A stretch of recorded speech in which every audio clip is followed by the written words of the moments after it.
High রে আমার নবীর চেহারা, মা খাদিজাতুল কুবরা দেখছেন এত সুন্দর চেহারা, ভাবছেন আল্লাহ ছেলে তো বহু দেখেছি, এত সুন্দর চেহারা আমি কখনো দেখিনি, এত সুন্দর চেহারা।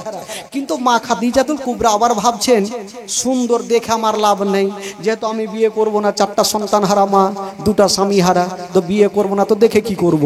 মনটা কিন্তু আলাদা, মানে এত দেখতে সুন্দর মা খাদিজাতুল কুবরা ভাবছেন সব ছেলে থেকে এই ছেলের ব্যবহারই হচ্ছে আলাদা। তো আমার নবীকে মাল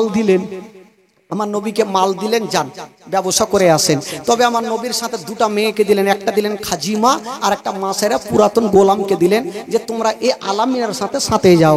ওই দুইটা মেয়ে আমার নবীর সাথে চলে যাচ্ছে না বাবা, যেই রাস্তাতে চাচার সঙ্গে ব্যবসাতে গিয়েছিলেন। ও মা বোনেরা শোনেন মা গো, যেমনই আমার নবী ব্যবসাতে চলে যাচ্ছে না বাবা, যেতে যেতে হঠাৎ করে বন্ধুরা একটা বিশাল বড় জঙ্গলে পৌঁছে গেল। ওই দুইটা মেয়ে বলছেন ও গো আলামিনা আর চলতে পারি না, একটা গাছের তলাতে আরাম করে নি গে। বাবা গো আমার নবী একটা গাছের তলাতে বসেছেন, আর দুটা মেয়ে একটা গাছের তলাতে বসেছেন। যেমনই গাছের তলাতে বসেছেন বন্ধুরা, আর একজন রাহিব আল্লাহওয়ালা বলতে লাগলো ওরে তোরা কে আছিস রে, তাড়াতাড়ি করে যা আর ওই গাছের তলাতে যারা বসে আছে তাদেরকে নিমন্ত্রণ করে আসো। বাবা গো এবারে একটা লোক ছুটে গেল, নিমন্ত্রণ দিয়ে দিলেন। দুটা মেয়ে বলছেন ও গো আলামিন চলে নিমন্ত্রণ খাওয়া দাওয়া করে নি। বাবা গো এবার খাওয়া দাওয়া শেষ হয়ে গেল। এবার ওই রাহে বলছেন হাগো বলো এই ছেলেটার মালিক কে আছে? দুটা মেয়ে বলছেন এখন তো কেউ নাই, এখন আমরা আছি। বললে বলো এই ছেলেটাকে নিয়ে যাবে কোথায়? বলে যাবো মুলকে শামা। রায়ে বলছেন শোনে না এই ছেলেকে মুলকে শাম নিয়ে যেও না। বললো কেন?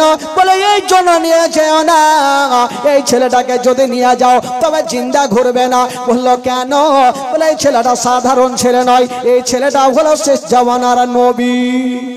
যেমন এই কথা বলতে না দুটা মেয়ে বলছেন ও গো রাহেব আমরা এত দূর থেকে আসলাম, আমরা জানতে পারলাম না, আপনি এখানে বসে বসে কেমন করে জানলেন এটা নবী? রাহেব একখানা কেতাব বার করে নিয়েছেন বাবা। যেমনই বার করেছেন বন্ধুরা বাবা গো আর বলছেন ওরে মেয়েরা দেখো এই যে আমাদের ধর্মের কেতাবে লেখা আছে এই ছেলেটা ওই গাছের তলাতে বসেছিল, ওই গাছের তলাতে কেউ বসতে পারে না, ওই গাছের তলাতে কোনো পশু পাখি যেতে পারে না, ওই গাছের তলাতে কোনো জিনভূত যেতে পারে না। ওই গাছের তলাতে যাবে কে? যিনি হবে শেষ জামানার নবী। বাবা গো ওই মেয়েগুলা ভয় পেয়ে গেল। বাবা গো ওই ছেলেকে নিয়ে গেলেন না, আবার কাছের বুসরা শহরে কিনা বেচা করে বাড়ির দিকে রওনা দিচ্ছেন। ওই দুটা মেয়ে ভয় পেয়ে গেল, জানি না আলামিনকে আমরা নিয়ে যাব, যদি কিছু হয়ে যায় তবে খাদিজাকে উত্তর দিতে পারবো না। এরা বুসরা শহর আবার বিক্রি করে বাড়ি যাচ্ছেন। আর ওই দিকে মা খাদিজা রাত্রে বেলাতে শুয়ে একটা স্বপ্ন দেখলেন বাবা। স্বপ্ন দেখে ঘুমটা ভাঙলো, চিন্তা করছেন এত সুন্দর স্বপ্ন কখনো দেখিনি, আর মানেটা কি হবে? উনার চাচাতো ভাই ছিল একজন বিশাল বড় আলিম, যার নাম ছিল ওয়ারকা বিন নাওফেল। উনার কাছে গেটা হাজির হয়ে গেল, ডাক দিচ্ছেন ভাই একটু আসেন। চলে আসলো, বলছে বহিন খাদিজা কি হয়েছে? বললো ভাই জানগো আজকে একটা স্বপ্ন দেখলাম, তার মানে জানতে আসলাম। বললো কি স্বপ্ন? বললো ভাই জানগো আমি স্বপ্ন দেখলাম আকাশ থেকে চন্দ্র সূর্য নেমে আমার আগিনাতে চলে আসিল। এই স্বপ্নর মানেটা কি? ওয়ারকা বিন নাওফেল একটু মুস্কি মেরে হেসে গেলে। ওয়ারকা বিন নাওফেল একটু মুস্কি মেরে হাসলেন। মা খাদিজাতুল কুবরা বলছেন ভাইয়া গো আমি টেনশন করছি, স্বপ্নর মানে কি? আপনি হাসছেন কেন? ওয়ারকা বিন নাওফেল বলছেন খাদিজা তোমার স্বপ্ন খুবই সুন্দর আছে। আচ্ছা কি আছে বলে, মানেটা বলেন। বলছেন খাদিজা তোমার স্বপ্ন যদি সত্য হয় তবে তোমার আর একটা বিয়ে হবে। খাদিজা বলছে মাথা খারাপ, চারটা সন্তান হারিয়েছি, দুটা স্বামী হারিয়েছি, আমি আর বিয়ে করব না। তবে মারাত্মক কসম তিনি খাননি। তো ওয়ারকা বিন নাওফেল বলছেন খাদিজা তুমি যে স্বামী হারিয়েছো সেগুলো সাধারণ ছেলে ছিল, আর এটা সাধারণ ছেলে নয়, তোমার সাথে যার বিয়ে হবে তিনি হবে খোদার নূরে তৈরি, খোদার নূরে তৈরি গয়া আমার মোহাম্মদ রাসূল। ও ভয় করি না জাহান নামে,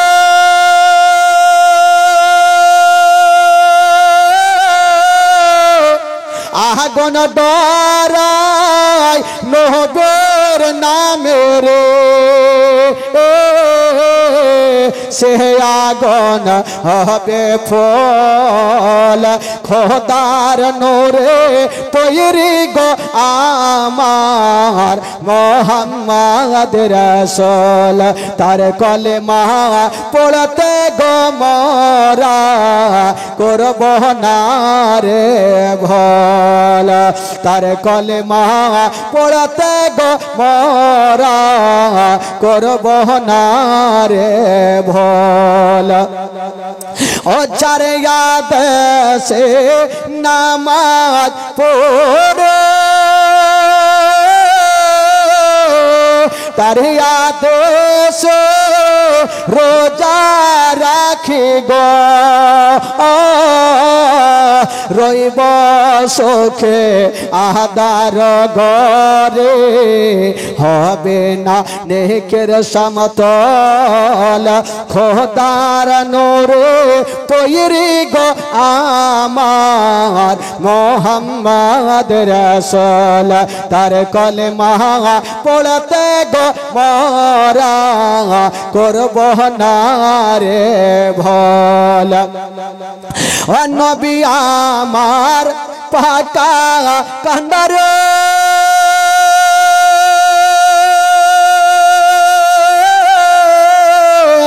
সত হালে ছাড়বে তোরি রে, তাই তো বসে আরাম গো করে, হবে না নেকের সমতল খোদার নূরে তৈরি গো আমার মোহাম্মদ রাসূল। তার কলেমা পড়তে গো মোরা করব না রে ভুল। খাদিজা তোমার সঙ্গে যার বিয়ে হবে সে হবে খোদার নূরে তৈরি। তবে খাদিজা বলছে বিয়ে করতাম না, যদি খোদার নূরে তৈরি হয় তবে বিয়ে করে নিব। ছাড়া যায় খোদার নূরে তৈরি আর ছাড়বো না। তবে যিনি খোদার নূরে তৈরি, আমারই তো মাল নিয়ে ব্যবসা করতে মুলকে সাম গেছে, কখন আসবে জানি না। তবে নবী মুলকে সাম যায়নি, রাস্তা থেকে ঘুরে আসছে। ওই খাদিজা বাবা গো ঘুমটা হারিয়ে গেল, চিরুনি নিয়েছে হাতে, চুলগুলা বড় বড় ছিল, একবার চুলগুলা আঁচড়াচ্ছে, ছাদের ওপরে যাচ্ছে, আবার নিচে আসছে, রাস্তার দিকে দেখছেন। একদিনের ঘটনা, যেমনই ছাদে গিয়েছে গো আমার নবীর ওপরে নজর পড়ে গেল। খাদিজাতুল কুবরা সঙ্গে সঙ্গে নিচে নামলো। আলামিন তো চলে আসলো, কি ব্যাপার, ব্যবসা কি করেনি? আসলো তো ওই দুটা মেয়েকে সাথে পাঠিয়েছিল নাফিস আর খাজিমা, ডাকলো, হারে তোরা কি মুলকেসাম যাসনি? তো ওই দুটা মেয়ে বলছেন, ও গো খাদিজা, এমন ছেলের সাথে পাঠিয়েছো যে ছেলেটা সাধারণ ছেলে নাই, এই ছেলেটা হলো শেষ জামানার নবী। তবে খাদিজা হাসতে হাসতে বলছে, তোরা গিয়ে জানতে পারলি যে এটা নবী, আর আমি বাড়িতে বসে বুঝে গেছি এটা হলো শেষ জামানার নবী। তবে খাদিজাতুল কুবরা চিন্তা করছেন, আমার নবী বলছেন, খাদিজা আমি তোমার মাল ব্যবসা করে আসলাম, বেতন দাও, ডবল বেতন দাও। বেতন তো দিয়েছেন। আমার নবী বলছেন আমি চললাম। মা খাদিজা চিন্তা করছেন, আমার বিয়ের কথা কেমন করে বলবো, কেন আমার বয়স হলো 40 বছর, 4টা সন্তান হারা, 2টা স্বামী হারা, আর নবীর বয়স হলো মাত্র 25 বছর, যুবক ছেলে, আমি কেমন করে বিয়ের কথা বলবো? ওই খাদিজা আমার নবীর সামনে দাঁড়িয়ে গেছে আর বলছেন ওগো আলামিন একটা কথা বলবো। কি কথা বলো? বলছেন ওগো আলামিন একটা কথা বলবো। মা খাদিজার বাবা গো বুকটা ফুটে কিন্তু মুখটা ফুটে না, বিয়ের কথা বলতে পারে না। খাদিজা ভাবছেন আমি বিয়ের কথা বলবোইটা কি করে, যে ছেলের বয়স 25 আমার হইলে 40 আর আমি কেমন করে বিয়ের কথা বলবো? তো মা খাদিজাতুল কুবরা বিয়ের কথা বলতে পারলেন, একটা অন্য কথা বললেন। ওগো আলামিন আপনি যে উটে চেপে গিয়েছিলেন ওই উটটা অন্যজনকে দিব না, ব্যবহার করতে দিব না, ওই উটটা আপনাকে এমনিতে পুরস্কার দিয়ে দিলাম। এই কথা বলে আমার নবী কিন্তু চলে গেলেন। মা খাদিজাতুল কুবরার ঘুমটা হারিয়ে গেল। বিয়ের কথা বলবো কেমন করে? আমার নবীর মোজেজা দেখে বাবা পাগলিনী হয়ে গেল। দুটা মেয়েকে বলছেন ওরে মেয়েরে বলো তোরা রাস্তাতে কি দেখলে? ওই দুইটা মেয়ে বলছেন খাদিজা আমরা যখন রাস্তা ধরে হেঁটে হেঁটে চলে আসি যত ডালগুলা থাকে ডালগুলা ভেঙে ভেঙে এই ছেলের কদমের নিচে পড়ে যায়। আরো দেখি খাদিজা পাখিগুলা যখন উড়ে আসে পাখিগুলা এই ছেলের মাথার উপর দিয়ে আসে না, ডান বাম দিক দিয়ে যায়, কিন্তু মাথার উপর দিয়ে কেউ যায় না। বাবা গো ওই খাদিজার মনখানা উদালা হয়ে গেল। আমার নবীর মোজেজা দেখে দিলখানা পাগল হয়ে গেল। বলবো তো বলবো কি করে? এই জন্য তো কবি লিখেছেন বাবা দেখে আপনার মোজেজা ভাগবতী মা খাদিজা সঁপে দিল জীবন আর যৌবন। দেখে আপনার মোজেজা ভাগবতী মা খাদিজা সঁপে দিল জীবন আর যৌবন। কে মাল দৌলত যাহা ছিল চরণে সব সঁপিয়া দিল। কে মাল দৌলত যাহা ছিল চরণে সব সঁপিয়া দিল। আপনারে বানাইল আপন আল্লাহর নবী দয়ার নবী গো। আপনি নবী আমার জীবনের জীবন দয়ার নবী মায়ের নবী গো। আপনি নবী আমার জীবনের জীবন। আপনি নবী আমার জীবন সাথী অন্ধকার কবরের বাতি। আপনি নবী আমার নির্দনী আর দন। আপনি নবী আমার জীবন সাথী অন্ধকার কবরের বাতি। আপনি নবী আমার নির্দনী আর দন। কে রাহমাতাল লিল আলামিন আপনি উম্মতের জামিন। কে রাহমাতাল লিল আলামিন আপনি উম্মতের জামিন। গুনেহগার উম্মতের আপনজন আল্লাহর নবী নূরের নবী গো। আপনি নবী আমার জীবনের জীবন দয়ার নবী মায়ের নবী গো। আপনি নবী আমার নয়নের নয়ন। দেখিয়া হযরত বেলাল প্রেমেতে হইয়া মাতাল পাইল মায়ার জালাতন। দেখিয়া হযরত বেলাল প্রেমেতে হইয়া মাতাল পাইল মায়ার জালাতন। ও দেখে তাহার প্রেম বুকতে বেলালকে দিলেন মুক্তি। ও দেখে তাহার প্রেম বুকতে বেলালকে দিলেন মুক্তি। আপনারে বানাইল আপন আল্লাহর নবী দয়ার নবী গো। আপনি নবী আমার জীবনের জীবন দয়ার নবী মায়ের নবী গো। আপনি নবী আমার জীবনের জীবন। মা খাদিজাতুল কুবরার ঘুমটা হারিয়ে গেল। বিয়ের কথা বলতে পারলে না, নবী তো চলে গেল। তো আমার মা খাদিজাতুল কুবরা একটা মেয়েকে ডাকছেন নাফিসাকে। ও নাফিসা তোমাকে একটা কাজ করতে হবে। বলে কি কাজ? বলে একটু যাও না, একটু বিয়ের কাজটা তুমি লাগিয়ে দাও না। নাফিসা বললো আমাকে বেতন দিলেও ভালো, না দিলেও ভালো, তোমার বিহার কথা যদি বলতে যাই তবে নবীর চাচা আবু তালেব আমার মাথাকে কেটে নিবে। তোমার বিহার কথা বলতে গিয়ে নিজের জান হারাবো, কারণ তোমার বয়স হলো 40 বছর, নবীর বয়স 25 বছর, তুমি 4টা সন্তান হারা, 2টো স্বামী হারা, তোমার বিহার কথা আমি লাগাইতে পারবো না। তো খাদিজাতুল কুবরা বলছে জানা রে একটু লাগিয়ে দে না। তবে শুন, আজকে বিহার প্রস্তাব যদি তুই দিয়ে দিতে পারিস তবে তোকে আমি আজাদ করে দিব। আজকাল ঘটক ছাড়া কোনো কাজ হয় না। ঘটক বুঝলেন তো? ঘটক আছে এদিকে, বিহার লাগায় বা ঘটক, কিছু হচ্ছে না হোক, ঘটকের মুখ লাল সব সময়, ওই দিক থেকে ও লুঙ্গি, এদিক থেকে ও লুঙ্গি, ওর আদর বেশি হবে আগে, জামাই থেকে আগে ওর আদর বেশি। তো নাফিসা বলছে এই খাদিজা তোমার বিহার কথা বলতে যাব, হয়তো আমি আর বাইচে আসবো না। বলে জানা যদি পারিস তোকে আজাদ করে দেবো। তো নাফিসা মনে মনে চিন্তা করলো একবার যাইয়া দেখি, যদি রাইগা যায় তাহলে চলে আসলো। গেল, আবু তালেবের সামনে গিয়ে দাঁড়িয়ে গেছেন। আবু তালেব বলছে কি খবর নাফিসা, কেন এসছো? নাফিসা বলল হুজুর আমি আপনার কাছে এসেছি। আরে এসছো তো আমি দেখতে পাচ্ছি, কেন এসো বলো? আবার বলছে হুজুর আমি আপনার কাছে এসেছি, মানে বলতে পারছি না ভয়ে। বলছে কেন এসো বলো?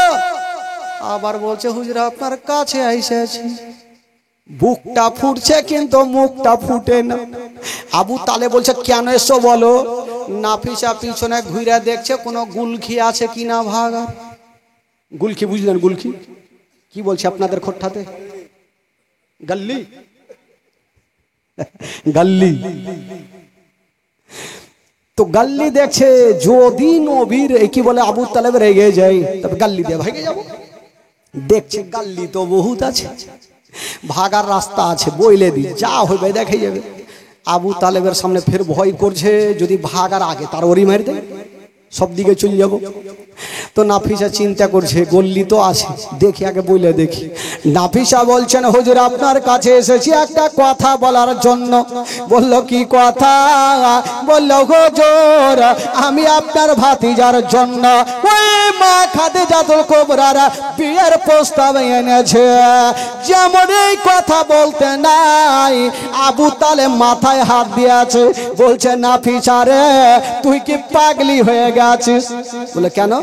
বলে আমার ভাতিজা এত গরিব আর খাদিজাতুল কুবরা এত মাল সম্পত্তির মালিকিনী, আমার ভাতিজাকে বিয়ে করবে এটা আমার বিশ্বাস হয় না। তার মানে রাজি। নাফিসা বাড়কা করে নিঃশ্বাস নিয়েছে, জান তো বাঁচলো। যাই, তো আবু তালেব বলছে নাফিসা তুমি বিয়ের প্রস্তাব দিয়েছো, তবে আমার ভাইরা তো আরো আছে, তাদেরকে একটু জিজ্ঞাসা করে নি, তারা যদি রাজি হয়ে যায় তাহলে আমিও রাজি।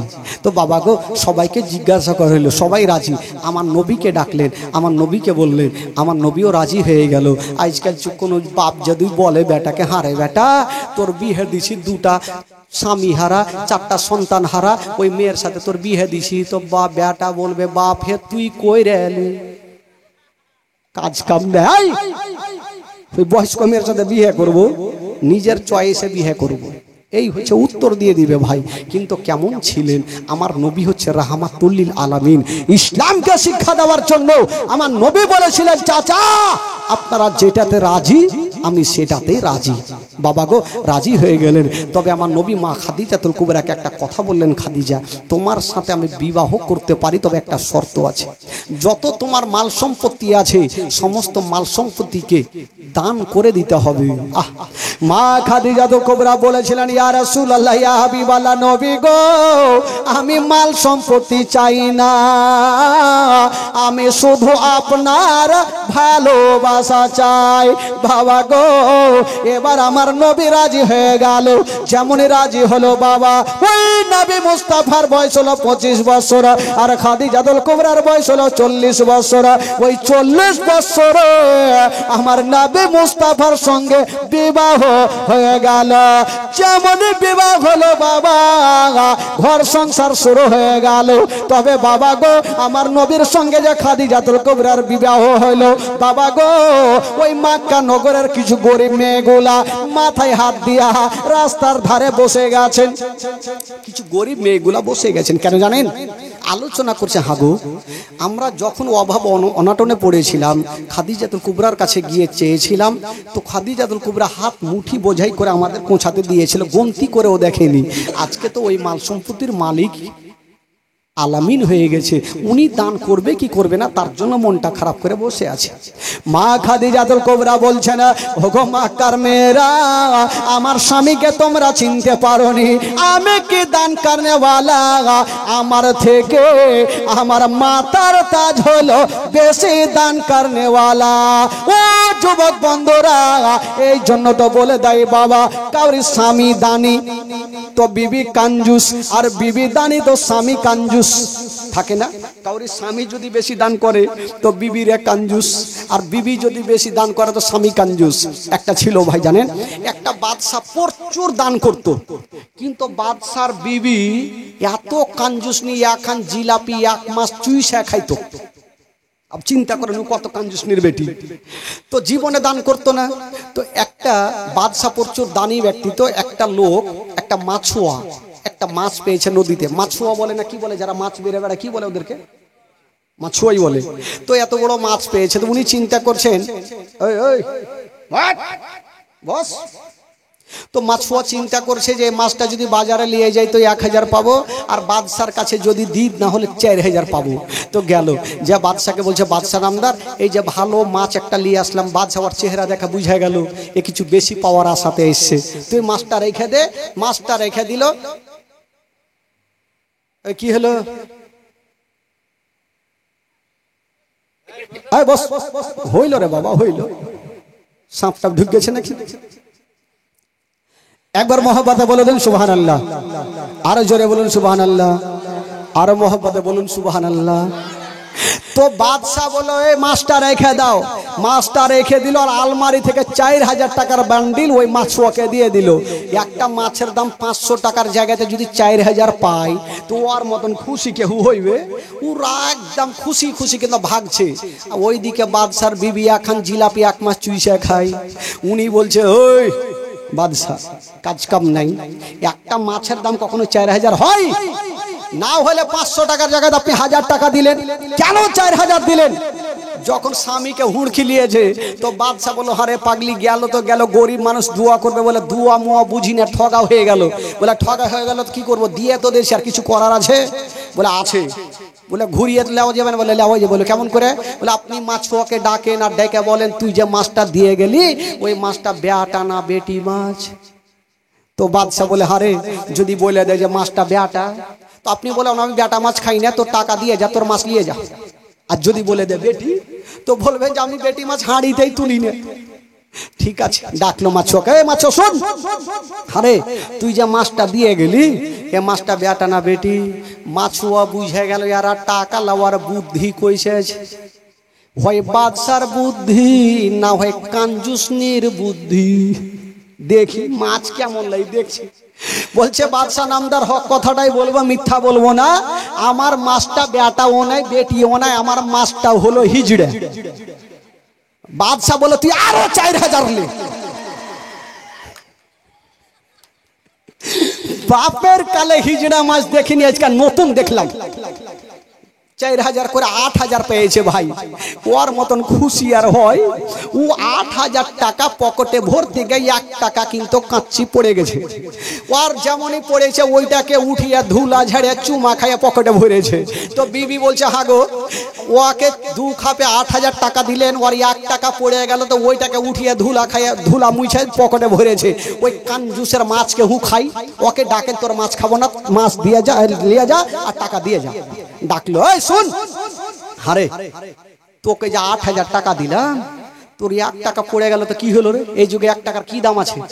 হ্যাঁ, কাঞ্জুস কোথাকার, তোর 1 টাকা পড়ে গেল তো কি হলো? তো ওই মাছুয়া বলছে, টাকাটা পড়ে গেল, উঠিয়ে চুমা খেয়ে পকেটে ভরলাম। আচ্ছা আপনার মাছ নিয়ে এলেন, হ্যাঁ মাছ দিয়ে দেন তাও ভালো, কিন্তু এই যে টাকাটা উঠিয়ে চুমা খাইয়া কেন পকেটে ভরলাম এই কথাটা শুনবেন না? শুনবো। বল কেন চুমা খালি? বিবি মনে মনে ভাবছে ফের কি করবে, ফের 4000 না যায়। বলে কেন খালি বল?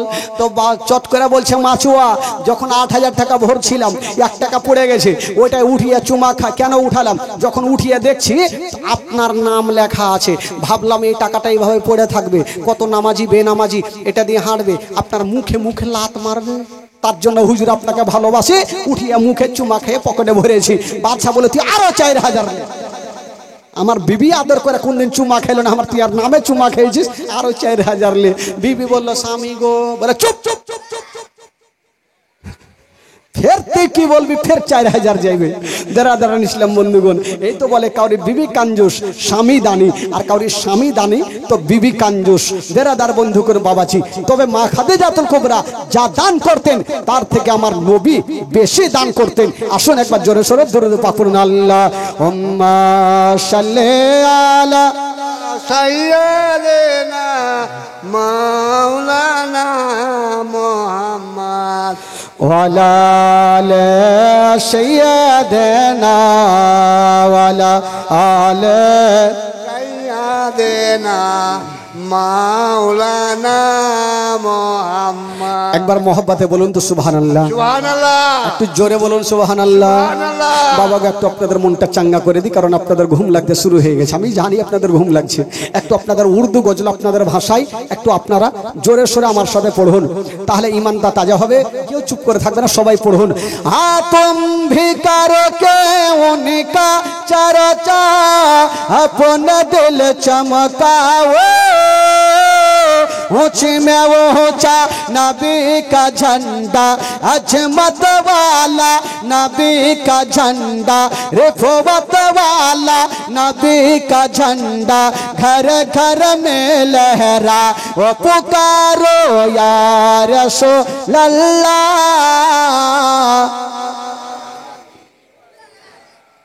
पुकारो या रसूल अल्लाह, या नारे तकबीर नारे रिसालत। ওকে দেখার লাগে লাগাইলে উকুণ্ঠে আছে, নারে লাগাইলে ওকে উঠতে হবে। বেরাদার ইসলাম বন্ধুগণ বাবাজি আমার ভাইরা, একটা আমার সাথে পড়ুন ভাই, মান তাজা হবে। সকলে পড়ুন। পুকারো ইয়া রাসূলুল্লাহ, ইয়া পুকারো ইয়া রাসূলুল্লাহ, ইয়া पुरनूर है जमाना सुबह सवेरे वलादत, पुरनूर है जमाना सुबह सवेरे वलादत, पर्दा उठा है किसका, पर्दा उठा है किसका, सुबह सवेरे वलादत, मागे रबीउल अव्वल तेरे झलक सदके चमका दिया नसीबा, चमका दिया नसीबा, सुबह सवेरे वलादत। बाबे काबा मस्जिद अक़सा पर मकाम आमना, नसब पर चम हो गया है आहलों व सहलन मरहबा, यूं करके उनका चर्चा अपने दिल चमकाओ, ऊंची में ऊंचा नबी का झंडा, अजमत वाला नबी का झंडा, घर घर में लहरा पुकारो या रसूल,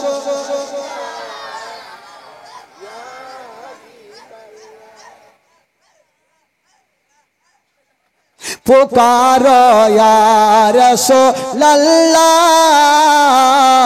या हबीब अल्लाह। जोरे बोलুন সুবহানাল্লাহ।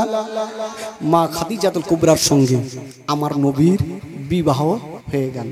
তবে বেরাদার, আমার নবী খাদিজাতুল কুবরাকে এত ভালোবেসেছেন, তবে যত মাল সম্পত্তি ছিল আমার নবী একটা একটা করে সমস্ত কিছু দান করে দিয়েছিলেন। জোরে বলুন সুবহানাল্লাহ। এত দান করেছেন, বাড়িতে কি খাবে সেই জিনিসটাও নাই। আমার নবী একদিন বলছেন, খাদিজা বলো বাড়িতে খাবার কিছু থাকলে আমাকে দাও। মা খাদিজাতুল কুবরা ঝরঝর করে কাঁদতে লেগেছেন, ইয়া রাসূলুল্লাহ, ইয়া হাবিবাল্লাহ, নবী গো, আমার বাড়িতে কোনো খাবার নাই ইয়া রাসূলুল্লাহ। আমার নবী বলছেন, খাদিজা আছে তাও আলহামদুলিল্লাহ, না আছে তাও আলহামদুলিল্লাহ। এই কথা বলে আমার নবী চলে গেছেন বাবা পাহাড়ের গুহাতে, আল্লাহর ইবাদত করছেন। তবে বাবা গো, যেমনই আল্লাহর ইবাদত করে এদিকে বিবির মনটা ভালো করে না। মা খাদিজাতুল কুবরা ঝরঝর করে কান্দে, আল্লাহ গো, আমার স্বামী আমার মাথার তাজ আমার কাছে খাবার চাইলো, আমি দিতে পারলাম না। ওই খাদিজা ঝরঝর করে কাঁদছেন, আল্লাহ আমার স্বামী আমার মাথার তাজ কত না কষ্ট করছে। বাবা গো, খাদিজার বাড়িতে মনটা ভালো লাগে না। বেরিয়ে গেলেন বাড়ি থেকে বেরাদার, একটা বিশাল বড় জঙ্গলে গিয়েছেন। মা যেমনই জঙ্গলে যেতে নাই, চতুর্দিকে তাকিয়ে দেখছেন বাবা একটা গাছে একটা সুন্দর ফল দেখা গেল। মা খাদিজাতুল কুবরা ভাবছেন, আল্লাহ আমি ফলটা সুন্দর করে পেড়ে নেব। যেমনই ফলটা পাড়তে গিয়েছেন বাবা, বাবা গো, মা খাদিজাতুল কুবরা নরম হাতখানাতে কাঁটা লেগে গেল, হাত কাঁটাতে আঁচড়ে গেল, আর হাত দিয়ে ঝরঝর করে রক্ত ঝরতে লাগলো। ও রক্তকে রক্ত মনে করলেন না। মা খাদিজা ওই ফলটাকে সুন্দর করে ধুয়ে কেটে বাবা নিয়ে চলে গেলেন আমার নবীর কাছে। আমার নবীর সাজদাতে মাথাটা দিয়ে পড়ে আছেন, বলছেন, ইয়া রাসূলুল্লাহ, ইয়া হাবিবাল্লাহ, নবী একবার মাথাটা তুলেন। যেমনই আমার নবী মাথাটা তুলেছেন, দেখছেন মা খাদিজাতুল কুবরা দাঁড়িয়ে আছেন, আর চোখ দিয়ে ঝরঝর করে পানি। বলছেন, খাদিজা আচ্ছা বলো বিবি কেন এসেছো বলো। মা খাদিজাতুল কুবরা বলছেন, ইয়া রাসূলুল্লাহ, ইয়া হাবিবাল্লাহ, নবী গো, আপনি না খেয়ে এসেছেন, আমার মনটা ভালো করে না। নবী গো, এই যে আপনার জন্য ফল আমি এনেছি। যেমনই আমার নবী ফলটা নিতে যাবে, বাবা গো, দেখছেন হাত দিয়ে রক্ত ঝরছে। বলছে, খাদিজা তোমার হাত দিয়ে কেন রক্ত ঝরে? মা খাদিজা বলছেন, ইয়া রাসূলুল্লাহ, আপনার জন্য ফলটা পাড়তে গিয়ে হাতে কাঁটা লেগে গেছে, তবে নবী গো আমার কোনো ব্যথা লাগেনি, শুধু আপনাকে ভালোবাসি। যেমন এই কথা বলতে নাই, আমার নবী বলছেন, খাদিজা তুমি বিবির হকটাও আদায় করে নিয়েছো। খাদিজা যাও যাও, আজকে আমি নবী তোমাকে একটা কথা বলে দিলাম, যাও যাও, তোমার জন্য জাহান্নামের আগুন হারাম হয়ে গেল। বাবা গো, আমার নবীর জবান থেকে যেই কথা বেরিয়ে যায় সেই কথা হয়ে যায়। বেরাদার বন্ধুগণ বাবা, তবে বেরাদার ও যুবক বন্ধুরা, একটা কথা বলে দিই বাবা, এই করে করে বন্ধুরা আমার নবীর বয়স যখন 40 বছর হয়ে গেল, যখন 40 বছর হতে নাই, তবে বেরাদার বন্ধুরা আমার নবীর 4টা বেটি ছিল, জাইনাব, উম্মে কুলসুম, রুকাইয়ার ছোট্ট বেটি ফাতেমা। তবে 4টা বেটির মধ্যে সব থেকে যে বেটি ফাতেমাতুজ জাহরা রাদিয়াল্লাহু তাআলা আনহা, ওই ফাতেমার হাতে হবে জান্নাতি চাবি। মা ওই ফাতেমার যদি রাজি হয়ে যায় তবে জান্নাত গ্যারান্টি। মা ছোট্ট বেটি ফাতেমা বাবা গো দুনিয়াতে চলে এসেছেন। তবে বেরাদার বন্ধুরা আমার নবীর যখন 40 বছর বয়স হয়ে গেল, আমার নবী ইসলাম প্রচার করবেন। ইন্না দিনা ইনদাল্লাহিল ইসলাম, ইসলাম প্রচার করতে শুরু করেছেন বাবা গো। তবে একটা কথা বলে দি বাবা, আমার নবী কি লাঠির দ্বারা ইসলাম প্রচার করেছেন না, আমার নবী বংশের জোর দেখে ইসলাম প্রচার করেছেন না, আমার নবী মানুষের দিলকে নরম করে ভালোবাসা দিয়ে ইসলাম প্রচার করেছেন বাবা গো। একদিন আমার আল্লাহ পাক বলছেন, এ আমার হাবিব, এ আমার দোস্ত, এক কাজ করো, তুমি এবার চুপে চুপে নয়, এবার তুমি ডাইরেক্ট ইসলামের দাওয়াত দাও। নবী গো, এবার তুমি ডাইরেক্ট ইসলামের দাওয়াত দাও।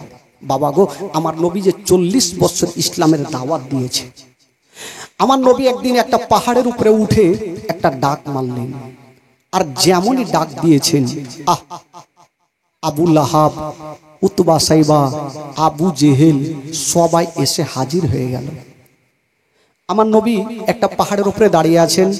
তবে বেরাদার, আজকাল যখন বিচার হয় তখন বাড়ি বাড়ি গিয়ে সবাইকে বলতে হয়, আগে তা ছিল না।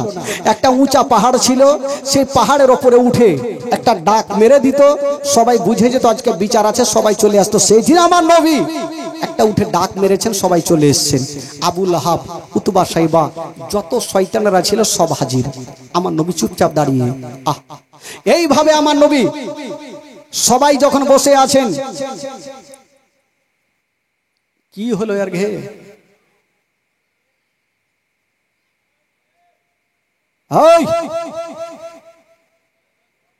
বহুত ভাত ধরেছে নাকি গে? হ্যাঁ, কি যে হয়েছে আল্লাহ জানে।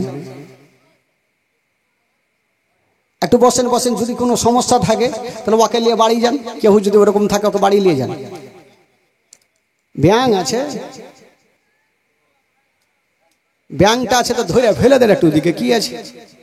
যান ভাই, কমিটি ভাইরা যান, একটু ধরে ফেলেন।